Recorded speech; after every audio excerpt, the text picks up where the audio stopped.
Sir पण आता जे जे आर्ट स्कूलमध्ये मुंबईसारख्या ठिकाणी आपण सोलापूर काय त्या काळी पण एवढं प्रगत नव्हतं आणि आत्ताही प्रगत नाही. हां आत्ताही नाही. पण त्या काळी मुंबईमध्ये जायचं मुंबईमध्ये राहायचं वगैरे तिथं कसं ॲडजस्ट केलं?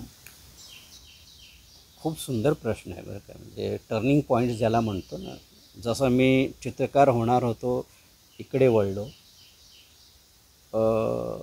जेव्हा रामवाडीतून मी निघालो बॅग वगैरे घेऊन, त्यावेळी सिद्धेश्वरने नुकतीच सुरू झाली होती.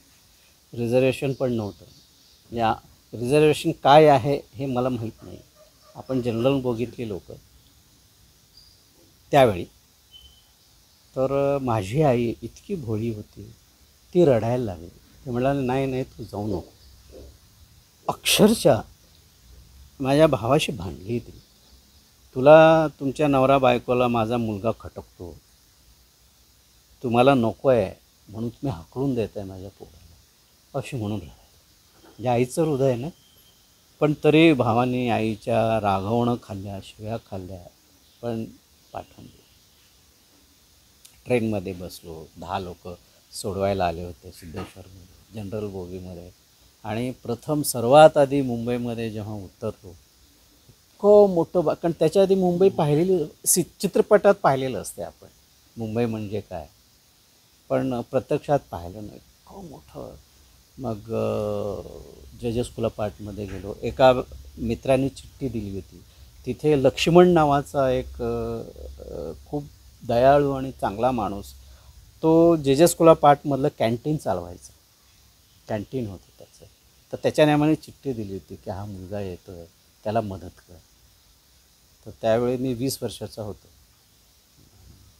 तिथे गेल्यानंतर त्याला चिठ्ठी दाखवली. मग त्याने आंघोळ करायची सोय केली, राहायची सोयी. ते बाकड्यावर मी झोपत होतो. म्हणजे ते रात्र झाली, कॅन्टीन संपलं की तिथे बाकड्यावर खाली, बाकड्याच्या खाली पत्र्याची पेटी. तर असा पहिला दिवस तो तसा गेला. तिथून स्नान केल्यानंतर मग कॅम्पस फिरलो. तर कॅम्पस पाहून म्हणजे आता त्याला किती वर्ष झाले, 175 वर्ष नाही, त्याच्याहीपेक्षा जास्त वर्ष झाले. तर इतकं मोठं शहरामध्ये वाटतच नाही ते शहरात आहे. आणि जुन्या पद्धतीचे इमारत जे जे स्कूल पार्ट म्हणजे. आणि भारावून गेलो. आणि 9:45 वाजता शिल्पकला डिपार्टमेंट उघडलं गेलं.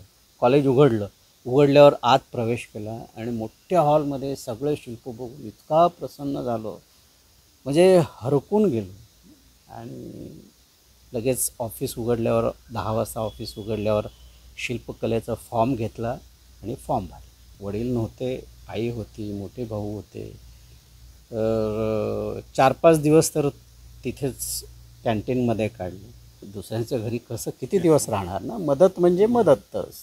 आणि मग एक प्रोसेस असते हॉस्टेलमध्ये. मग मी फॉर्म भरला हॉस्टेलचा. आणि आमचं जे जेचं हॉस्टेल, स्वतः जे जेचं हॉस्टेल बँड्रामध्ये होतं. आणि पहिल्या तुमचा जो संघर्षाचा भाग आहे ना, पहिल्या वर्षापासून मी तिथे कुठे काम मिळते का, कारण घरून मला 300 रुपये यायचे. भाऊ शिक्षक होते, 300पेक्षा पाठवू शकत नव्हते. 300मध्ये मला महिना काढायचा होता. मग मी काम करून, म्हणजे कॉलेज सुटल्यावर काम करणं, काम करून मग हॉस्टेलवर जाणं, हॉस्टेलमध्येही 12-1 वाजेपर्यंत काम करणं.